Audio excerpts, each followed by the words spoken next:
Hi guys, Claudia Boleyn here. This is going to be one of my long chatty videos, sorry in advance. I've just been thinking about a lot of things this year and it's coming towards the end of the year, so I thought I'd do a sort of roundup video, if that makes sense. It helps me in terms of like my therapy and processing and a lot of things.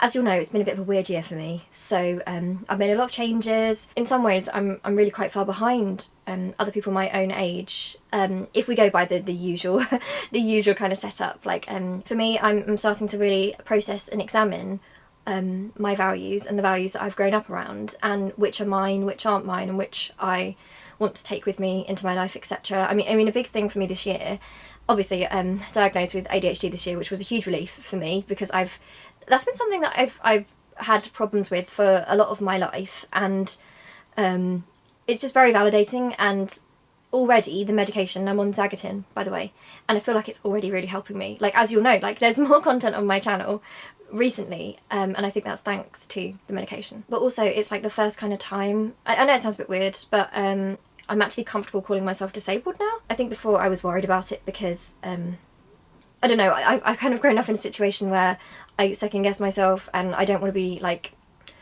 trying to act like I've got it worse than everyone else and that there's no one, you know, who's got it worse. And I am lucky in so many ways, but obviously I am disabled, and I worried about using that term, I guess because there's stigma against the term as well.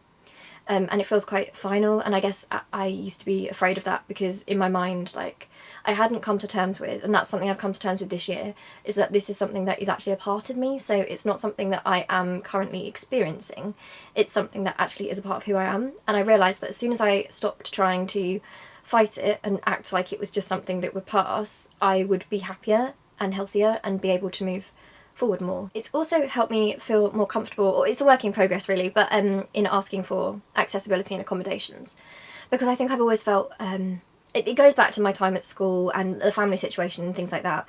But I remember when I was younger at school, when I first had issues, I was kind of treated like I was like bad or misbehaving or something, and that hurt me so badly because obviously I'm someone who, I'm always so like desperate for people to like me and not think I'm like a bad person, and that's something else that I need to try and get rid of, like relying on other people's validation. I'm working on all that stuff in therapy, it's a process. My background in history and stuff left me really screwed up in different ways that I didn't really look at until this year. So I didn't even really want to think about it, how it all played into a bigger system. I guess that's like me politically as well, like I feel like I'm okay with dealing with specific issues, but I find it very daunting and overwhelming the way everything ties together sometimes. I find that emotionally daunting when it comes to politics. Obviously, of course, like the ADHD thing as well, you know, obviously being disabled, it's energy too, it's getting exhausted by stuff, but I think I've always been really daunted by the big picture, and I want to apply that to me politically and also like personally in my life, if that makes sense. I guess I'm trying to like discover who I am really, what was me from my background and what I was kind of like, the stuff that happened and what that did to me, and what parts of that are mine, and what parts of that are actually me and my value system, and what stuff is it okay to let go of and what stuff do I need to keep. And sorry, this will probably sound so stupid because, you know, I know loads of you guys, like it's pretty basic stuff I suppose, like a lot of my friends, you know, I love them, they're so kind, they're so nice, but also I know that they don't really get it when I talk about this stuff, and sometimes they get like a look where they look at you and they feel really worried about you, and it just feels weird, I guess. And I guess that's kind of hard to deal with, because it's like I don't like to think about it. Like, I mean, I prefer to look at things on like an academic level because the emotional stuff is just really painful, and something really painful can be other people like hearing stuff from you and then being upset for you, and then that's usually what makes me upset. Not in a bad way, like it's nice that they're so kind, but that's, I don't know, you get into a certain space where you deny how bad things are, and then you talk to somebody and then they realise how bad it is, and the look on their face sometimes just makes you want to start crying because you have tried to pretend it wasn't so bad. So anyway, yes, sorry, I'm trying to like figure out who I am and my principles, and part of that is obviously I talk on this channel quite a lot about like my principles are like I am a socialist politically, but I'm also not a politics student, so I mean, I'm trying to make more political content because I can see things going in a really bad way in Britain right now. I mean, across the world, but in Britain. And I wanted to use my platform positively, but I'm obviously also not a politics student. So, I mean, I'm trying to think what I could bring I mean, I've been trying to think what I could do to help, because something I also struggle with a lot of guilt with is that because I am disabled, I really, really would like to be an activist and do more, but I can't physically mobilise. I can't physically go and protest. And that is something that is very, it's hard to, I don't know, it's hard to think about how you could possibly help that. And I feel guilty sometimes, because sometimes when I see protests going on, I feel like I wish I could be there, not because it's like nice or fun to protest, but because I feel guilty, because I see people who are going out there in the cold and in the rain and sometimes in the dark, and they're doing this for people like me, you know. And I guess I just feel bad that I can't go out and be with them, really. So I've been trying to think how I can use this channel better. And actually I came across, so I'm quite involved in, or I try and follow as many left-wingers as I can from the UK on Twitter. Obviously I'm like a kind of Jeremy Corbyn supporter, but it's deeper than that. Like, it's not, I mean, obviously I do it, I actually really do like and admire Jeremy Corbyn, but it's not like him necessarily, it's just the principles he put forward in his manifesto. It's socialism, not necessarily him. And obviously I've spoken on this channel quite a lot about how I'm really, really worried about the state of the Labour Party and what's happened to it under Keir Starmer and that leadership. And I was researching, actually, I know that they've been suspending a lot of Jewish people from the party, disproportionately actually. That's the mad thing about it, that people don't really talk about, is that obviously it's a good thing that the Labour Party and any party wants to combat racism like anti-Semitism. But I guess it just like disturbs me and kind of scares me almost that other people can't see what's going on, because obviously this is attacking Jewish people. And how can it be that something that's supposedly meant to protect Jewish people, how can it be that that's then used to hurt them more? How can it be that that's then used as a weapon against them? Like, the ones who don't go along with Keir Starmer's idea of what anti-Semitism is. It just seems really, really wrong to me. And I think maybe coming from my own background of gaslighting, trauma, invalidation, all that kind of thing, and maybe being someone who recognised there were problems in systems, noticing undercurrents, not being able to say it, but seeing it, and then if I ever did say it, being in trouble, stuff was bad, so sometimes I had to keep it to myself, but I did see it. So because I understood that dynamic on a family dynamic level, and that's kind of where I come at things, really. And also because I'm neurodivergent, like I know I keep saying I'm sorry about this, but the way my brain works is I link this stuff to personal experiences, and I'm really sorry if that sounds like selfish or narcissistic or anything like that. I don't mean it to be. I think it's something that autistic people and people with ADHD can have in common sometimes. It's our way of trying to relate. I don't know if it comes across that way. Some people have said it, and I don't know if they're just trolls or if it's genuine. But if it is genuine, then I'm really sorry. I'm not intending that. It's just how I'm able to better explain my thought process. Sorry, I just had to go and answer the door. I have to do a PCR test. Sorry, this is kind of off topic, but I'll just quickly fill you in. I am okay. It's just that Mum works at a school, and a lot of the kids there have had COVID, and I've got like cold symptoms that are not actually so bad today, really. I feel like a bit of a fake, but they've been pretty bad over the past couple of days. Like really tired, headache, stuffy nose, all that stuff. Just feels like a bad cold kind of thing. So I did a couple of rapid antigen tests, and one came up positive, one came up negative.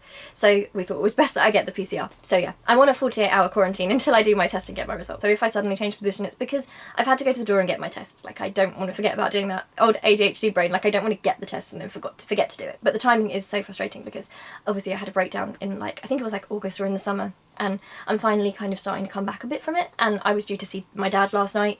It was his birthday recently, and I haven't seen him for ages, and it was like the worst possible timing because I was actually going to get to see him. So fingers crossed it's negative so that I can give my dad a hug soon. But yeah, sorry. So because of my background and the way that I kind of see those things, I feel like I watched it happen to Jeremy Corbyn, and I kind of I sort of maybe understood kind of a little bit of what was going on, because I understand in a family system what it means to be a whistleblower or a scapegoat, or if there's like an abusive system. The different kind of politics of it, like I've always seen a family system as quite similar. I think all these stuff, like at a very basic level, if you understand it in a family system, how that works and how people survive in that system, I feel like for me personally, I'm able to apply it to politics and to world issues more, to all sorts of issues. I feel like it's quite, for me, it carries over. It's helped me to understand a lot. You know, especially the idea that we villainise whistleblowers so often. And, you know, all this stuff with Jeremy Corbyn is you know, it's really been quite disproportionate, even to the extent that the framing seems to be that if you supported Jeremy Corbyn, then you are like cultish and like it's a cult of personality or something, which is honestly really odd, because I think, I don't know, from what I've seen, the majority of people are quite clear on their principles and their socialism. It's just that Jeremy Corbyn aligned with those things and offered quite a lot of hope to them, and certainly offered a lot of hope to me. I mean, like I say, my principles at the core are socialist, and I haven't always in my life lived up to them. And I've been trying to think about how I can maybe use my position in a helpful way, because I've said in other videos before, but if you're new, hi. So the situation is, I know I have a voice that kind of sounds a bit posh-ish, maybe, I don't know, some people say it is. One half of my family were working class, became middle class, doctors, teachers, that kind of stuff.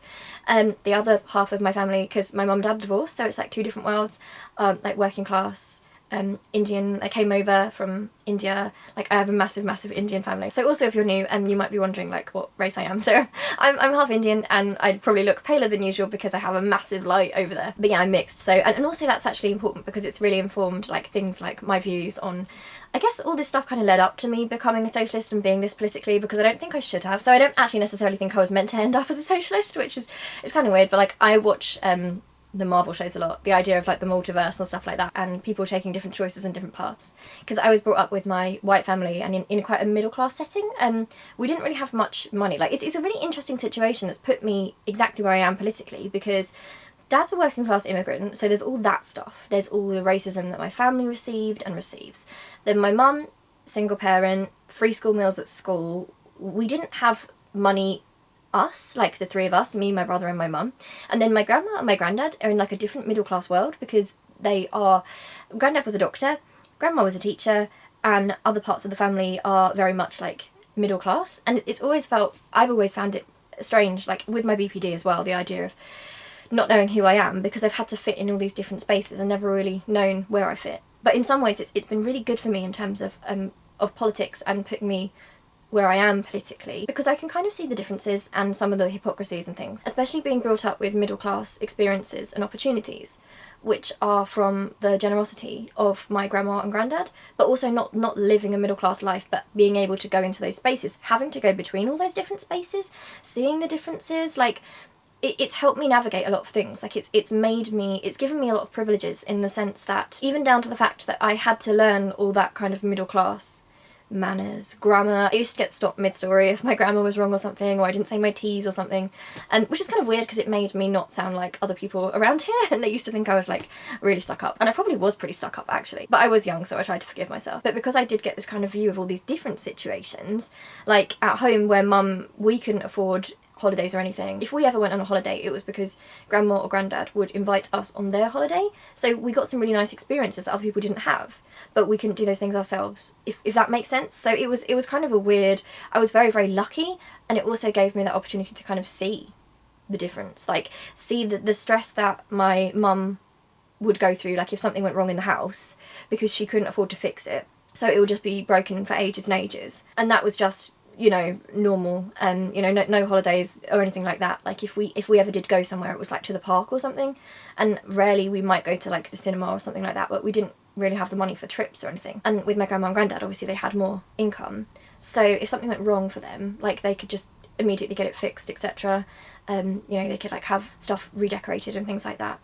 And you know, they're such generous people. And actually my grandma is actually a socialist, and I really admire that about her, because she started out working class, lived a middle class lifestyle, and something that I really do admire about her to this day is that despite having those privileges, despite having made, granddad started to earn money, he was a GP, like they had quite a nice lifestyle and quite a lot of money, or at least a comfortable lifestyle, it didn't change her politics. She was still a socialist. She was the one who actually taught me that if someone is selling the big issue, then if you have the money, like buy the big issue and chat to people. And I do find that really admirable. Both my grandmas are quite admirable people. Like my grandma baby on the other side, she was actually a teenager during partition in India, in the Punjab, so she witnessed so much awful stuff, and then she came here and she was widowed, and she didn't speak the language, and she had to go and she had to work. She would like make she had this sewing machine until the day she died. She had this sewing machine. She was brilliant. Sometimes I would go there and like she would get like an Indian suit, and what they do with Indian suits is like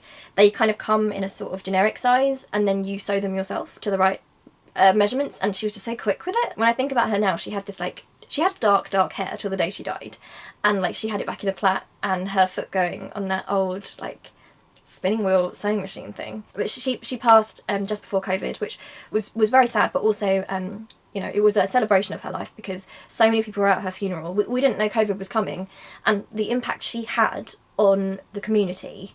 She came here, she didn't speak the language, she had all those kids on her own. There was so much racism, so much trouble surrounding them. And the way that she was admired and respected by the community, I can't even describe to you, it's hard to explain. It was like a famous like celebrity had died. When she died, we went to stand at her old house, and the hearse drove past, and we all stood there, and we all wore like, we had pink scarves for her because her favourite colour was pink, and we stood as her hearse passed, and there were so many of us, you know, she was this queen of the family, you know, she was like the central point of this massive family. And we went to the Gurdwara, which is the Sikh temple, and we were almost late for our spot at the crematorium because so many people came. People were queuing to go in and pass her by and pay their respects, and it was so crowded you could hardly move. And I don't know, it just really and I wasn't as close to her as I wish I had been, because there was different family issues and a divorce. But she always would ring me on my birthdays, and she actually used to call me she always used to pronounce my name Claudia. So my name's Claudia obviously, but she'd be like Claudia, and yeah, I just know it was probably the most uplifting funeral I could actually imagine. And I remember thinking when I was there that it was like a privilege to be part of her life and her family, but also that was kind of what I wanted in terms of what she did for people, because she wasn't arrogant or anything. She didn't like demand respect, she just got it because she was, I don't know, she meant a lot to the community and to the family, and to see everyone grieving for her, and even like Dan and I who didn't see her as much as we could, and there was a language barrier, and the love she always showed for us, always, and the love that we had for her and the respect for her. I don't know, I know it sounds really silly, but it's all part of, I think it's all part of my values now, because I could see because I could see when I was with people who assumed I was white, or they didn't realise at least I was half Indian. They might have realised I was mixed, but they might not have known completely. So I could see the racism and the stereotypes and all that stuff on one side. And then I could actually see the reality, which was somebody who had contributed so much to our society in a way that, like, currently, like the immigration rules and stuff, like, she wasn't like super like educated or anything like that. Like, she was married young and she had kids, but her contribution was almost like, I don't even know if you couldn't even sort of, there's nothing big enough to describe it.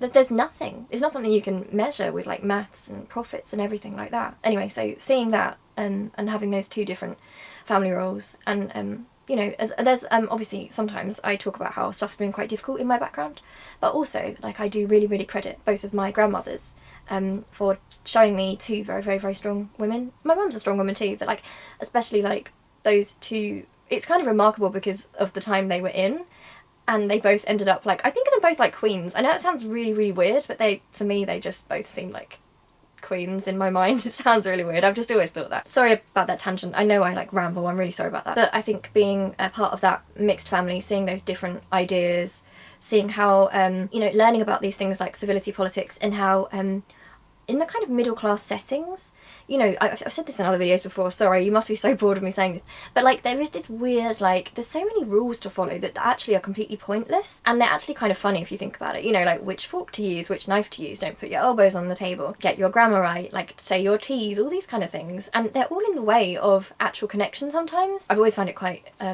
anxiety inducing, and you can probably tell, like I always second guess myself, and I hate mispronouncing words and stuff, and it just makes me feel bad. But all that stuff was so important to that lifestyle and that kind of opinion, and something I did really notice as well is how people talk all the time about like the working classes, and they talk about how some people treat, this really annoys me, like some people treat the working classes like they're stupid, and that really bugs me. It's so patronising. Like, the working class aren't stupid.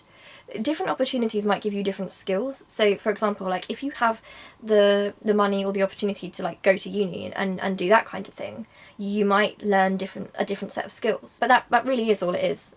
And it's just always been frustrating to me because my dad is like working class, he's an immigrant, and my dad is clever, my dad is smart. We've had some really great chats, and you know, he talks to me about like Winston Churchill, British Empire, all these things. You know, my dad is clever, and he's also clever in a way that my mum and dad both share this actually. They both have this thing where they see through that kind of middle class thing. So and I guess that's kind of passed on to me and Dan, because sometimes we're not the sort of people that will follow a rule just because it's the rule, like because we know some of the rules are just silly and also like disadvantage other people. We're the sort of people who might like question the rules because it's like, well why couldn't someone put their elbow on the table if it's not hurting anyone else? I don't know, I guess that kind of went into my worldview that if it isn't hurting someone else, then it's not a problem. And it's also what I don't understand about like the whole thing at the moment. And sorry, I'm not like super educated on this. I'm bisexual, but I'm cisgender, and you know, the idea of pronouns and neo-pronouns and things like that. And I don't always understand stuff, like I don't always understand non-binary experiences, and I'm still learning. But I don't necessarily feel like obviously we should try our best to understand. But then again, I don't think understanding is a requirement to giving people respect either.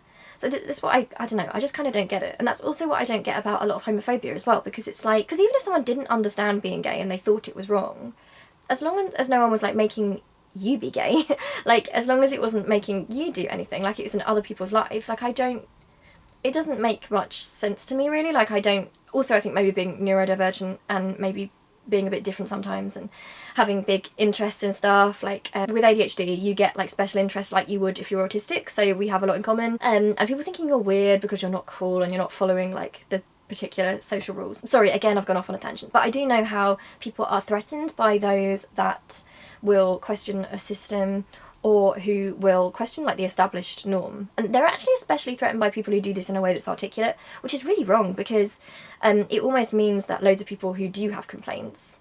I spoke about this in a video I made recently about the David Baddiel documentary, because so many people, they frame like anger or not being articulate as like not having a valid point of view or being a troll, which is so ridiculous because it really does become an echo chamber. I know that the left are often accused of being an echo chamber, but I don't know, I can't speak for anything as a group, but for me, like I actually read a lot of different opinions. I try to read lots, especially with stuff like my upbringing. I'm very, very aware that like I'm not really 100% confident in anything I believe. Like I have feelings about justice, but I do listen about different ways that we can achieve it, because I don't think that I'm automatically going to be right. So I do actually do quite a lot of reading around issues, and like I question my thoughts on stuff a lot, like sometimes too much. But yeah, I do find the kind of like centrist, like they kind of play progressive, but they still require, like, in order to even engage in a conversation, you have to already, like, you know, tick off all the boxes on their checklist about not being angry, and that sometimes they get you for grammar and stuff. And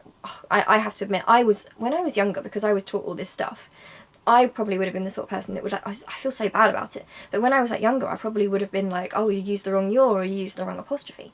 And now I'm just appalled by that, because all that actually is doing is saying that, like, oh, for whatever reason, because you haven't correctly got the grammar right, what you say doesn't matter. And it's really bad. It's bad for people who are like dyslexic, or their schooling's been like interrupted, or people who are speaking in a second language or something. Like, it doesn't matter. It's the content that matters. And I don't know, I find that stuff so pedantic. And again, that's kind of why I've always felt like I don't necessarily fit anywhere, because I don't fit with the middle class part of my family, because I don't agree with certain rules and values and that whole mindset. Like, it's not like a one person call out or anything, but like there's this whole idea that oh, if like the Independent or the Guardian says it must be true, and, you know, a disdain for reality TV and things they associate with working class staff. I find, and I do want to make a proper video about this, because I feel like maybe I could help in that regard, having kind of lived in that bubble, maybe, at kind of like maybe exposing some stuff about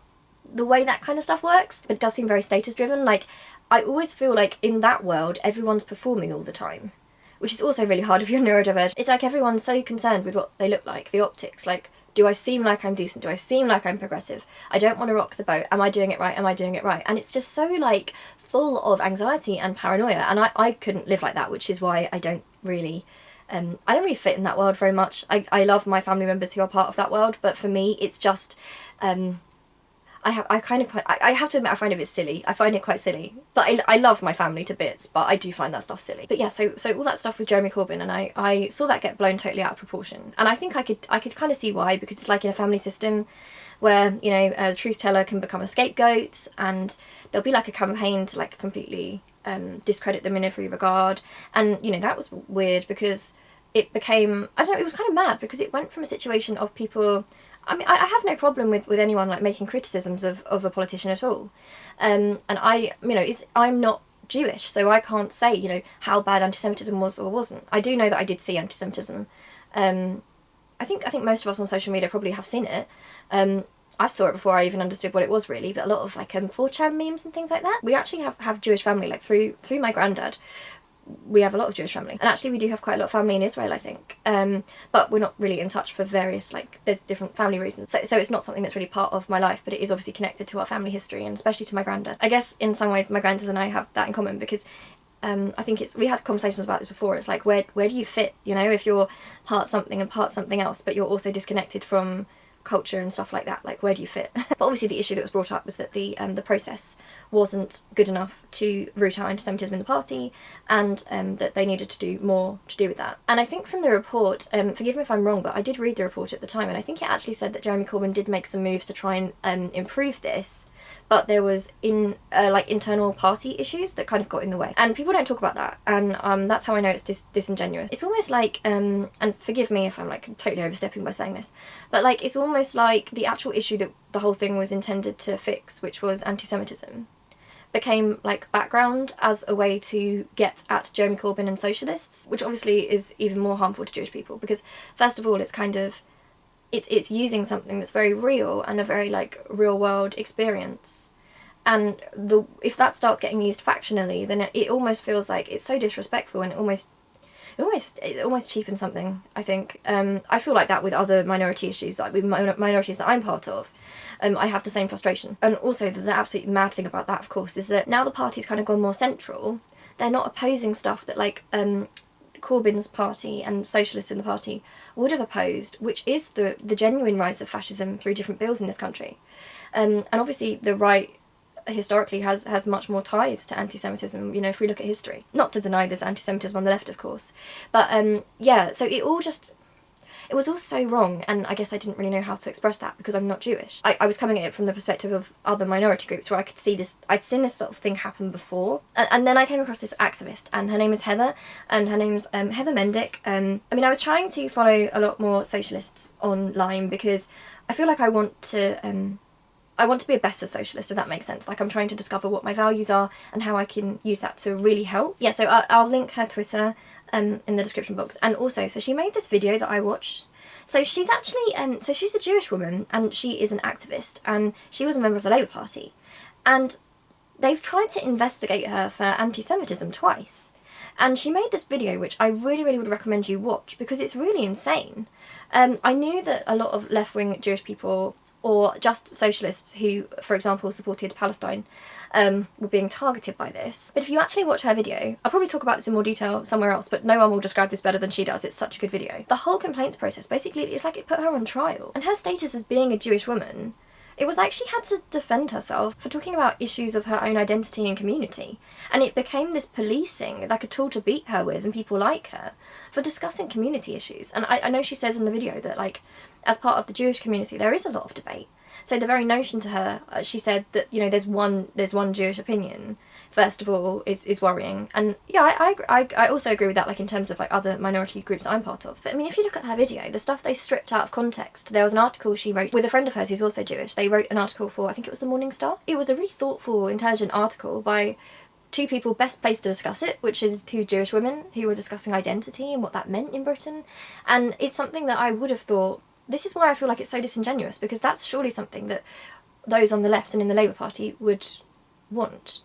If we care about Jewish people and we care about anti-Semitism, then why would we be attacking Jewish people when they're talking about their experiences and their identity and coming to terms with that and what that means and their opinions? It's very, very wrong. So I'll link you to that video, and I will probably talk more about this and like do some research about various things to do with the party. But, you know, seeing these sort of things happen, and also seeing how so many people didn't seem to realise what was going on, made me realise that maybe, I don't believe everything happens for a reason necessarily. I think awful stuff happens all the time, but maybe the stuff that I've experienced in my life and gone through allowed me to see that, and maybe in some ways I could maybe help, because I can see how systems like this work, how abusive systems work, how people are silenced, how like progressive language or like good intentions can be like weaponized and like glossed over, and I don't know, it's very worrying. And Heather was actually she's so nice. She's really awesome, so you know, follow her. She shared a video I made recently about David Baddiel's like documentary he did on the BBC,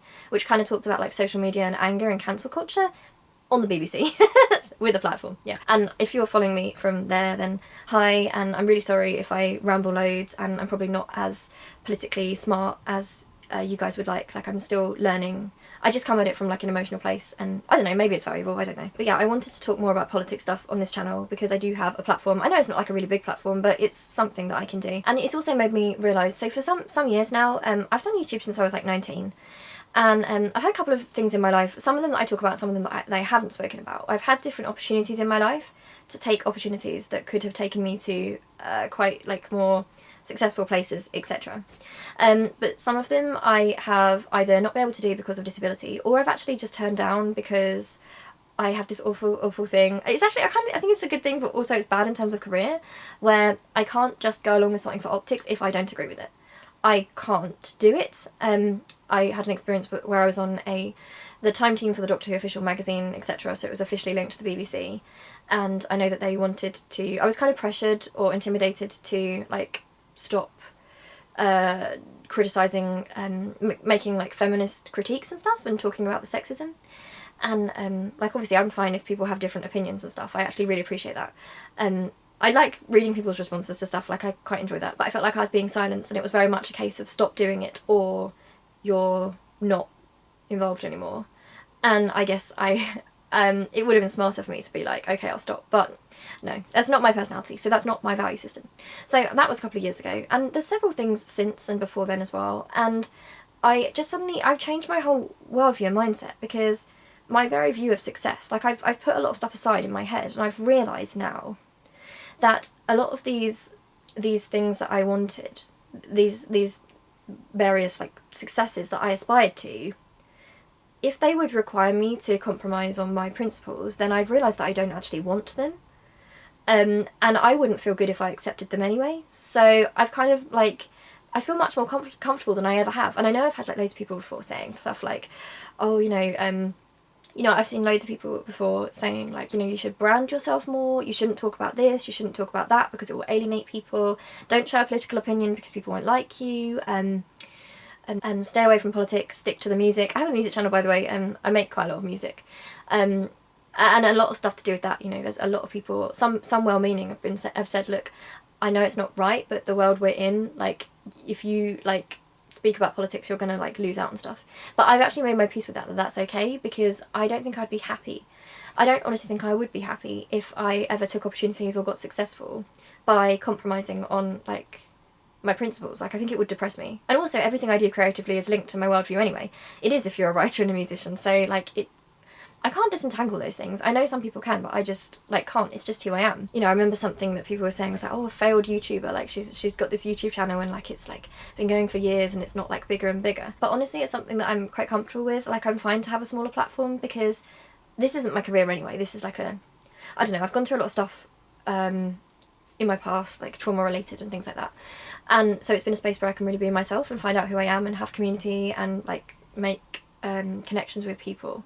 So it's kind of like that. It's not my career. Like, YouTube isn't my career. Like, it's literally just something I do that helps me, and that I feel like I can use to sometimes help other people. Primarily I'm a writer, by the way, so I'm actually doing my master's in creative writing, did a degree in English Lit. But even that, I've realised going through that there's certain topics that you're persuaded to steer away from, like, a book might not sell if it's from a perspective that's considered controversial, etc, etc. And I guess that's why I get so frustrated by these kind of like celebrities that with a big platform that talk about being cancelled, because I don't actually think, it's like they don't really well, I think they do know, like, I think they're quite disingenuous about it. Like, I think they are aware that actually the reason a lot of them are there, not all of them, but the reason a lot of them are there is because they have kind of gone along and played into the system. They have kind of played it safe or maybe bowed to pressure. But if you're someone who doesn't do that, then automatically stuff gets cut off. Like, automatically. And I've just made my peace with that's an okay thing, because I mean, my whole value system is that, like, I mean, the people I admire, when I think about the people I admire, they are actually people who have, they have, like, principles, and they stick to their principles, and they don't try to, like, and they don't try to change or go along with injustice. Like, they, even if it means bad things for them, they will do what they think is right. And I actually really admire that. And I guess it just kind of came to me that, like, well, you know, that's what I admire, that is what I admire, that's what I want to be. I guess I've, like, finally, like, let it rest, that, like, again, it's like a sort of capitalism versus socialist mindset thing, isn't it? And also, like, in terms of, like, therapy help with this. Like, I, as a disabled person, my value is so tied in my head to, oh, I'm useless because I can't work or something like that. Like, there's so many things I can't do, I must be useless, I'm not contributing, I'm a burden.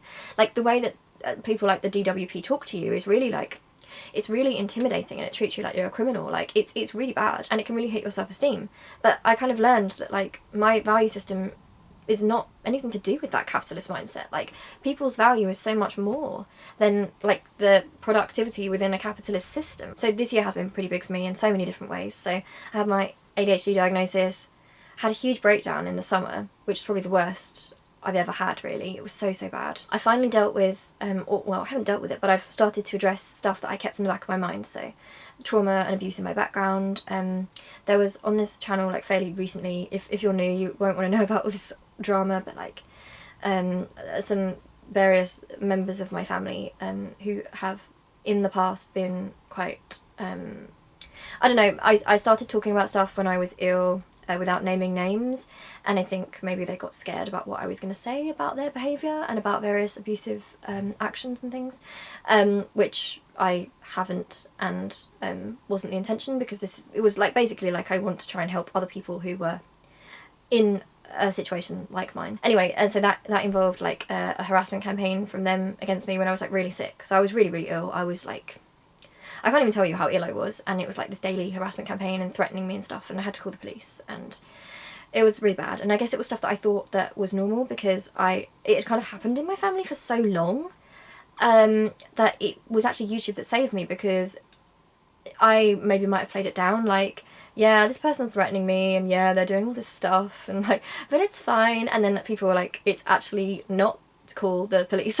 It's not okay. So yeah, there was all that stuff. And then I also found out as well, sorry to, like, go off on a bit of a tangent, but, like, this is how insane it is, like, and I'm only just kind of coming out of this mindset now, how weird stuff was. And I obviously had to get in touch with the police, because there were, like, threats and harassment, and, like, also, like, some past stuff, childhood stuff that's, like, oh, I don't know, hard to think about. But, like, so obviously I was actually threatened, like, at the time. I couldn't even talk about it back then, because I wasn't well enough, but, like, I can now. So they were, like, threatening, it was a certain uncle of mine anyway. That's all I'll say, like, it's a certain uncle. You know, this made me laugh, actually, with the whole Piers Corbyn situation. Sorry to, like, go off on a tangent, but, like, you know how everyone is, like, going on at Jeremy Corbyn because of Piers Corbyn's actions? And I don't know, it kind of, like, made me, I know you shouldn't laugh at such awful things, but, like, it was making me laugh a bit, because we were kind of laughing about the idea that, like, that every family kind of has, like, a Piers Corbyn, like, it's you know, it's like, I don't know, it's like something that a lot of people have in common, I think. It helps to, like, laugh and talk about stuff. But yeah, there was, like, threatening that, like, if I didn't take certain videos down, etc., that, like, they were going to post my address and my personal information online. And they actually did start posting personal information online, which put me in danger, because, like, obviously they knew that I got, like, rape threats and death threats and stuff, so it was, like, really scary. And I was so ill, I didn't really know how to deal with it. And I'm just so grateful for my brother Dan, because he really, like, God, he stepped up, because I was so bad, and he was like, that is not happening, no way, no way. So yeah, eventually I had to call the police, and I've never actually had to do that before. It felt really weird. Then it thankfully, like, after that, like, it kind of stopped. I don't know, like, I'm learning a lot about boundary setting this year, and I kind of wish that, I wish someone else had done that sooner, or, you know, I wish it hadn't had to be me that had to do that.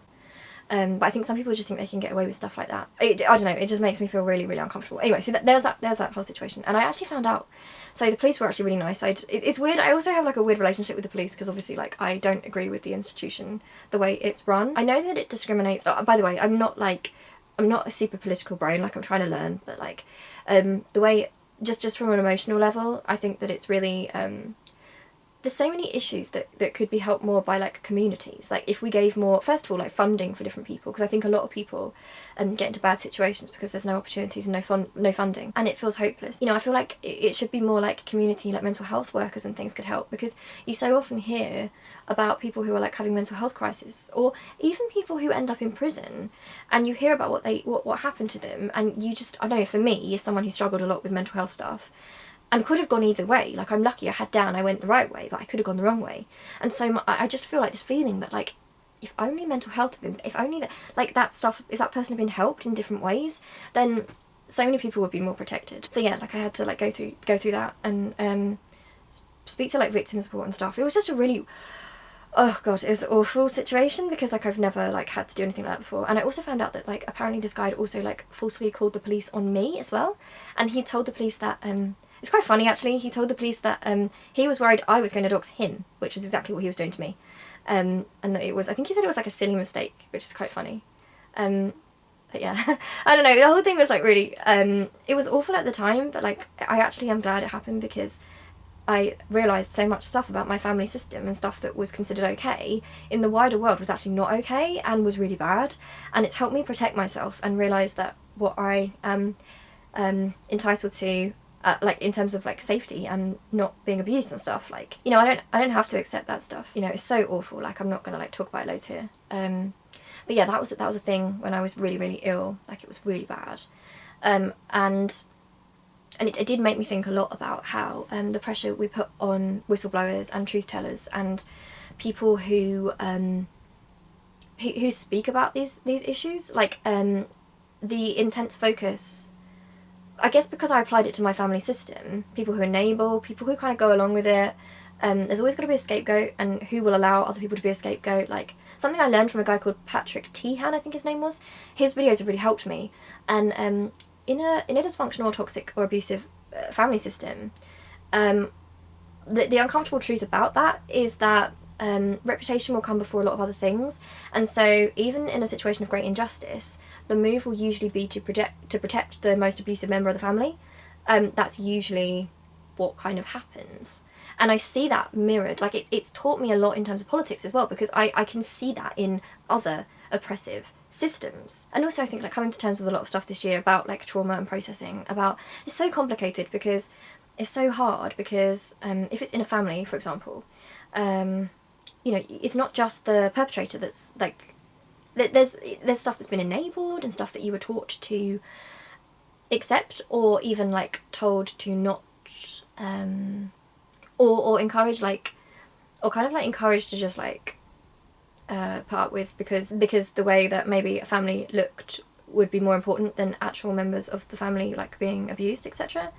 It's very, very complicated, and I do like, it's how I apply, it's the standpoint I apply to when I look at oppressive systems and when I look at politics. So when I say like I'm not a politics student, I try and like learn that stuff, but that's the perspective I come at it from, like quite an emotional place and a knowledge of like those systems. And I wanted to make it into a positive thing, like, because I don't want to, I don't want the experiences or abuse that I have suffered in the past to be something that like defines me, if you know what I mean. Like, it's something that has gone on, but it's not who I am. There's a lot of like grieving involved, I think. This year's the first time I've really looked at stuff properly, and I was kind of forced to. So I'm actually kind of lucky that that stuff happened with those people, because I guess it got to a point where it became so public that I had to face it. I couldn't do that thing in my head anymore where I just tried to pretend it didn't exist, because it fills you with all these horrible, horrible feelings, and I didn't want to think about it. But I realised that until I did think about it, I would always be stuck as that kid. Like, I would always be that person, and I didn't want it to define me. It had to come out of me so that I could detach from it and realise it wasn't part of me. It was an experience, but it wasn't who I was. And there's a lot of grief involved, like even now, like thinking about stuff that was lost, or wishing you'd been protected in various ways, and the sadness of all those things really. But what I really hope going forward is that I can use all this stuff in a way that can hopefully help other people, because obviously I am disabled and I do have like various issues and hurdles and obstacles and stuff. So I just want to be able to kind of use my platform to make things into a positive, so that for the rest of my life it's not this whole situation, like this whole background is not something that like defines me in a negative way. I've learned that I can actually look at it in the sense that I can think about my resilience and how I'm different and how I can break cycles. And this really isn't the video to go into all this, I'm really sorry, like it's so long. But also I want to do the work. Like I don't want to let any of that stuff define me in any extent. Like I don't want to continue any of the negative mindsets that I learned as well, because when you go through some stuff, various stuff, like you don't just, I've said this before and I wish people talked about it more, but it's so difficult, but like you're not just a victim.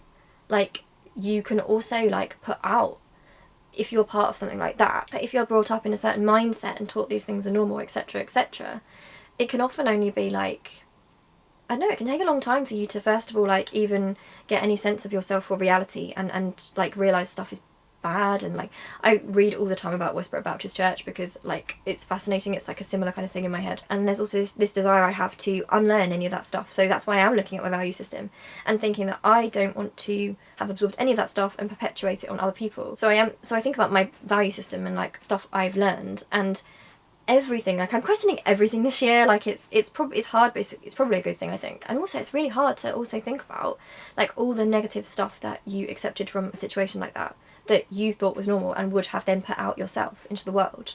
It's so complicated. And yeah, so I guess what I'm saying is I'm kind of trying to discover who I am. It's been a really it's probably been like a difficult, I think it's probably been the worst.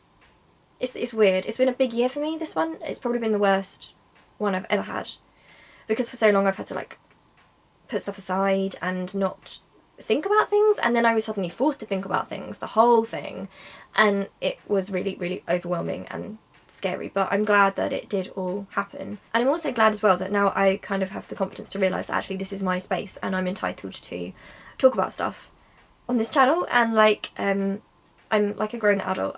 All my life I've kind of not been treated like an adult, if that makes sense. In certain systems, like sometimes in a system you might be encouraged not to become confident or independent in a certain way, because there's also a danger, if you're someone who observes stuff, that you might speak about it. So it's like you kind of have to be kept a little bit unsure of yourself. So I'm trying to fight that. So I might have come from like some weird bad stuff, but you know, I want to be a good person and I want to like really think about my values and like applying them to life and how I can help other people and use everything I've learned and use various things like the privilege I have of, you know, having existed in those middle class spaces to maybe talk about it. And I guess I just want to do whatever I can to help. So I would really love to hear if you have any like particular, is there anything in particular that you think it would be helpful for me to talk about? Like I kind of feel like I want this channel to be more focused on maybe what you guys might want or need. I would like to do more like video essays and ASMR and stuff. Like ASMR has helped me so much. When I was having my breakdown this year, it was the only thing that like I would listen to it constantly to try and calm me down. So I want to try and make some more ASMR videos. I want to talk about disability more. I want to talk more about being disabled, and like for myself and for other people to stop feeling like it's a bad word. Like I guess I was nervous to use it before, but I'm not now. And obviously I want to learn more too, but that's like a given. Like I'm a work in progress. Like I'm trying to do all that stuff. Like I'm still coming out of, I know I'm 27, so it probably sounds so stupid, but there's so many basic stuff that other people took for granted, like that take for granted in like their lives as an adult and their identity,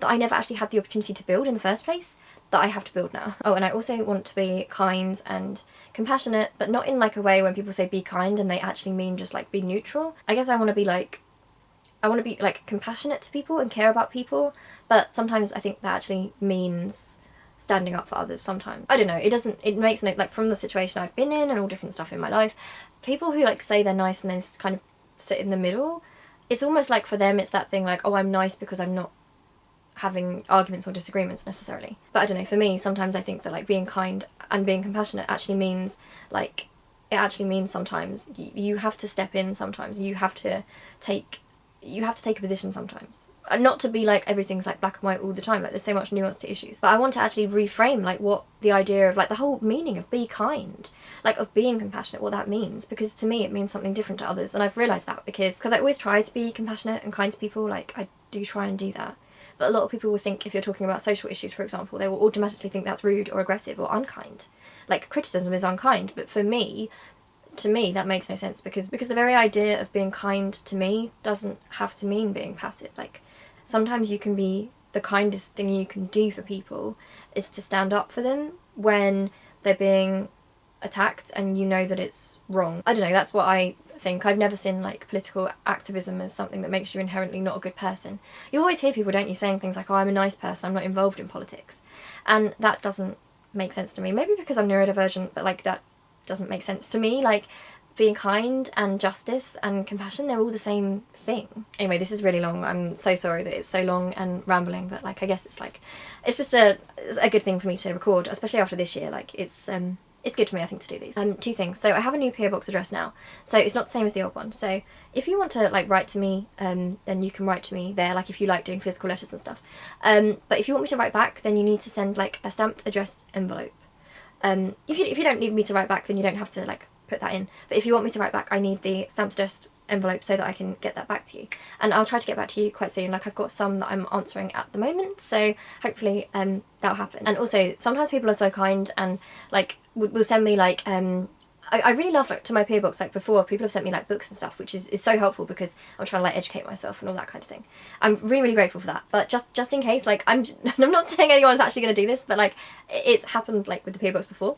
I'm really, really, really grateful for that stuff. But if you're someone who, you might not even be a person that's doing this out there, but if you're someone who is thinking like that you wanted to, like, you were going to like send me something like Christmas wise or something, I'm really, really, really grateful. That's so kind of you. But honestly, something that you could do instead that would mean a great deal to me is, I saw this online the other day, and you can actually, there's like an Amazon wish list or a donation page for CAMS units here in the UK. So it's like the Child and Adolescents Mental Health Service, which I had many, many dealings with when I was younger, and the people within the system work really, really hard, but they're really underfunded. And it's for kids that are in like psychiatric units over Christmas, so and New Year. So they're there because they might have like eating disorders or different illnesses, and they're away from their families, and because of COVID they might not be able to see people. So you can actually like, the stuff's really like affordable. I bought the other day for them, I think it was either like a colouring book or it was like a llama stress toy or something. Not that I'm like expecting presents or anything, but just in case, you know, because that's happened before, just in case you are someone like that. Because sometimes people ask me if I have an Amazon wishlist, and no, I don't have an Amazon wishlist, but that's a really great thing to do. And also, like, just independently of anything to do with me, if you're interested in donating to them, like, they could really, really use it. So especially because so many people on this channel like come from, I think a lot of us like come from we have different mental health issues, we come from trauma, etc., etc., and it can be so hard when you're younger. And I know some people have actually spent time in these psych units. It's so hard for kids with different mental health issues already, and I guess I just hope it's better for them than it was for some of us. So yeah, I just think it's a really, really awesome idea, and I think like everything that you donate, like it's a registered charity, so everything you donate will go to the kids in that unit. So I just think that's great. And also there's also Medical Aid for Palestinians, which is a really good charity, which I've donated to before. Obviously stuff's still really bad for Palestinians in Gaza. So, you know, I'll put the links to those in the description box, but like I know money is like really tight for everyone. Like it's not, I'm not trying to make you feel bad if you can't do that or anything. It's just if you did have money and maybe you were thinking you wanted to make a donation or something, I just thought I'd bring those to your attention anyway. So yeah, I'm really sorry if this is long. I'm really sorry to anyone who is following me because of political content or video essays and stuff, and then you end up with these like rambling videos, but my channel's like a real mixture. I don't know if I'll be able to see you before Christmas in terms of like you seeing my face on the screen. I might be able to do one of those ones where I talk and there's stuff on the screen, but just in case I don't, I hope you have a really, really good Christmas if you celebrate Christmas. If not, then like I hope you just generally have a good holiday time with the people that you care about. I hope you're all really well, and you know, I'm always really happy to hear from you. So, you know, if you do want to write a letter, like I will write back if you want me to. If not, you can just write to me. But yeah, I really hope you're all really well, and hopefully I'll see you really soon. And again, like if you have any topics you want me to talk about, anything, I just want to try and help. So any ideas, like I will do my best, because I know that I do have advantages because of different things, even stupid things like the way my voice and stuff, because I grew up in that world. If I can help, if I can use it in any sense, like let me know and I will do my best. So yeah, yeah, alright, I love you loads, and I will see you really soon. Alright, love you, bye!